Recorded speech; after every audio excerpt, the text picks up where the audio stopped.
a frigid wind rushed through the fenced-in backyard, scraping across the top of the snow and making me shiver under the cold moon of night. The warmth I'd gained from the exertion of shoveling nearly a foot of snow had faded. The snow had a reflective glint from the light of the moon, fitting that as I continued building the snowman that reflected about things in my head. After all, my only company was my thoughts in the wintry night. I guess it could be said that the snowman I was crafting could have kept me company, but it is hard to relate to something so cold and lifeless. A fierce snowfall had affected our neighbourhood over the past few days, and many of the usual snow clearing services were tied up with jobs bigger than a small neighbourhood's driveways and roads. The snow had finally subsided, but I had made my way to my ungrateful ex-wife's house to shovel her driveway for the third time this week. Letting too much build up just made it too heavy.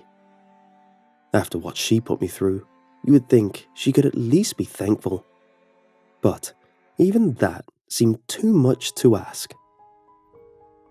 When I arrived, she seemed barely awake and rudely told me to just get it done, like I was her slave and not doing this out of charity. That a man would even show up to help his ex-wife was rare, but to then treat him like that would be enough to send many men over the edge. I figured I would finish up at her house and move on to some other houses, maybe get some extra cash before the people in the morning woke up and tried to do the same. I was just getting ahead of the competition, but my snowman took precedence over that. My hands felt cold as I picked up more of the freshly fallen snow, carefully packed the last bit, and stepped back to look at my creation. It was one of the greatest snowmen I had ever created, or maybe it is better to describe that one as a snow woman, since I had intended that one to be female. A mother, in fact. When my daughter saw it in the morning, I knew she would be so excited. I'd even borrowed some of my ex-wife's clothes in order to make the snow woman a little bit more familiar and motherly. A cool pink hat and scarf decorated the snow woman, along with a carrot nose and button eyes, and some eyelashes to make it more feminine. I tried to add my own special touch with lipstick that I hoped would make some definable lips, but the result was a smeared mess that was runny and distorted. The lips seemed to drip red, like blood oozing from a split lip in winter. It was not perfect, but I knew my daughter would love it when she awoke in the morning. My task was not yet complete though. Certainly, a snow woman would like to spend some time with someone to accompany her on these cold days. I had a second metal pole that sat nearby in the surrounding snow. I grabbed the metal pole and stood it upright next to the woman before pushing it down into the deep snow until it touched the hard, wintry ground. To get the metal pole down any further would require some sort of hammering that I could not afford to do at that moment. The deep snow held the pole firmly in place, just as it had done for the first pole that aided in creating the snow woman. I picked up my shovel and made my way out of the backyard as quietly as I could. The next stop was the gentleman's house across the road, and I only say gentleman loosely. Randy was his name, a trucker fellow who wasn't home a lot, though the snow had kept him in this time. Randy was your typical big mouth know-it-all, the kind of guy who'd always end up in a fight at the bar. I was sure he would want his driveway shoveled though. In fact, I'd shoveled his place many times in the past out of generosity. A bit of anger flared up in me as I reflected about the day I found him, lying with my now ex-wife. It was the catalyst for our divorce 2 years ago, and Randy and I were not on good terms. But I would offer to shovel his driveway anyway. It was a sort of peace offering that I'd hoped he would take. I rang his doorbell twice, and there was no answer. Still, I was sure he wanted his driveway shoveled, so I persisted in pressing that doorbell until at last Randy came to the door. He nearly pulled the door off its hinges, he was so angry. But it didn't faze me. Randy's face was red with rage, and he was dressed in a t-shirt and shorts. It was clear he was in bed for the night, and that I disturbed him. My hand rested in my pocket, just waiting for my moment. "It's the middle of the night. What the hell are you doing here, Chris?" he yelled. "I'm just here to shovel your driveway," I said. "Shovel my driveway? You woke me up for this? What the hell is wrong with you? No wonder your wife—" I didn't need to hear him finish that sentence. In one fluid motion, I pulled the syringe from my pocket and stabbed it into his neck. I pushed down on the plunger, and the paralyzing toxin quickly transferred to his bloodstream. His eyes went wide with shock, and I pushed him back onto the floor before stepping inside his house and closing the door behind me. Randy twitched on the floor as I bent down next to him. He tried to talk, but his words were nothing but a slur. I laughed at his feeble attempts to move, but already the toxin was taking effect and his actions were uncoordinated and weak. Soon he would be paralyzed, a prisoner in his own body. At least he would be, for as long as the toxin took hold of him. "Don't worry, pal. It's not going to kill you. Hang tight for a bit," I laughed. "As if you have a choice, but hey, I'll shovel your driveway for you, so that's one thing you won't have to worry about," I said, and then left him there on the floor as I went to take care of his driveway. Warmth returned as I worked. Each scoop of snow seemed to relieve my stress and frustrations and keep me warm against the cold winds. There was something therapeutic about shoveling snow then, but what was even more therapeutic was making the snowmen, which I was ready to do once again. I went back inside Randy's house and saw him lying there on the floor. His eyes were wide with fear, and I could see the toxin had taken full effect. He was conscious. His eyes were able to follow me, but the rest of his body was limp and useless. Next, there was the difficult part of getting him across the street.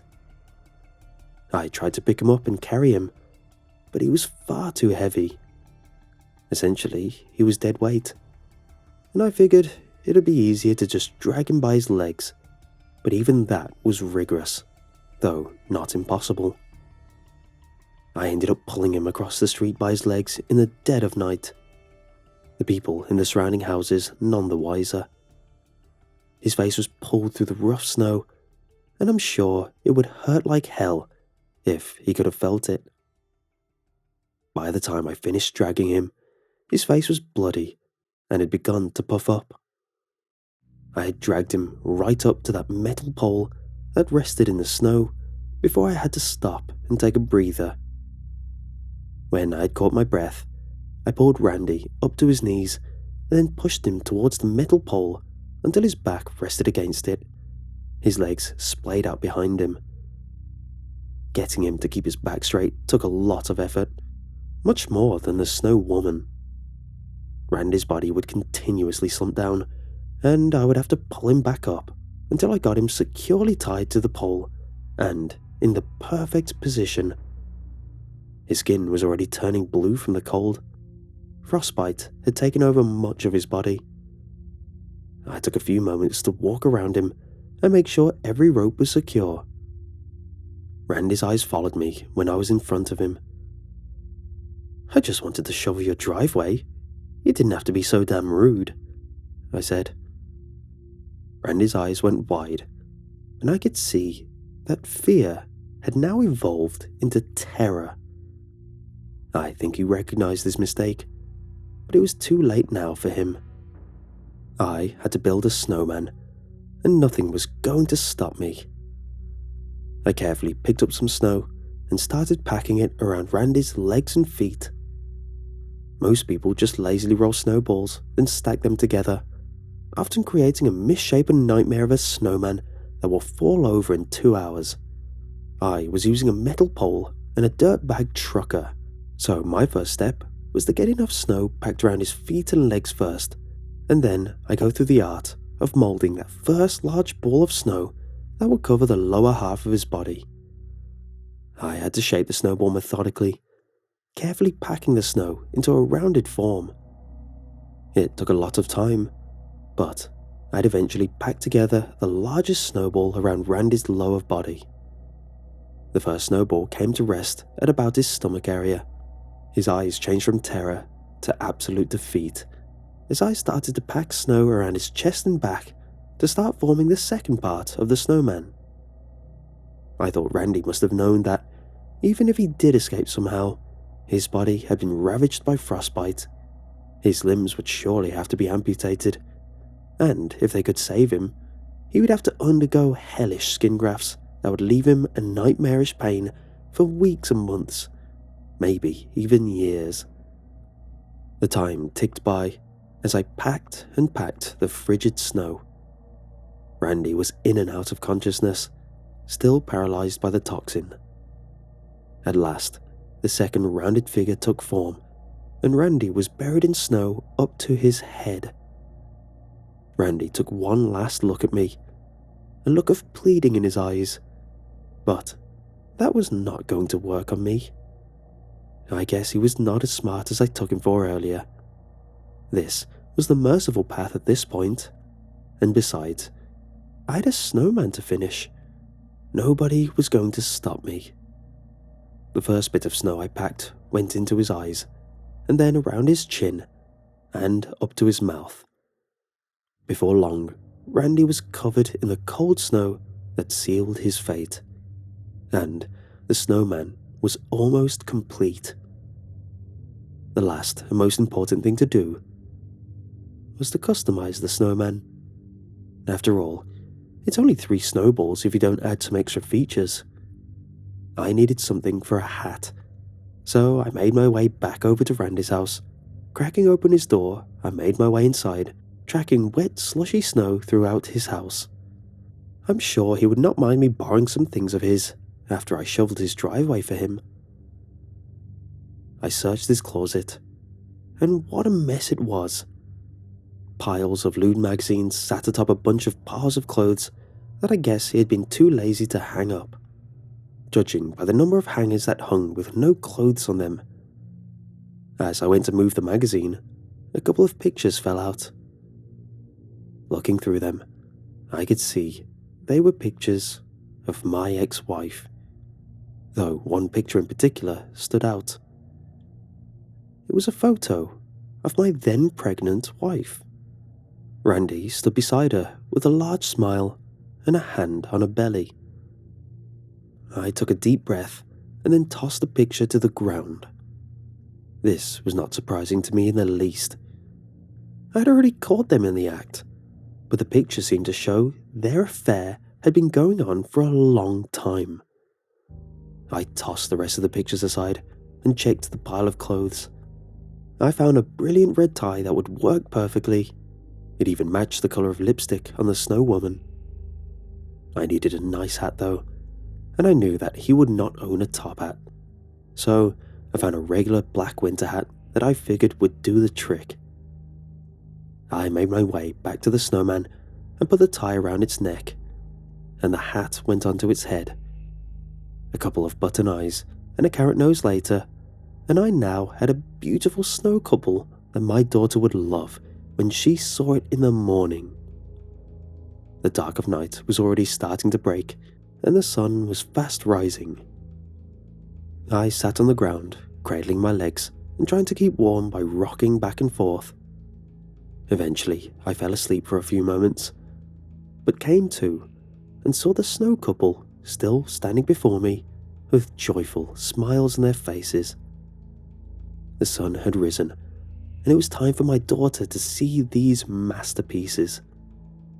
I made my way out of the gated backyard and trudged up the front steps of the house before ringing the doorbell.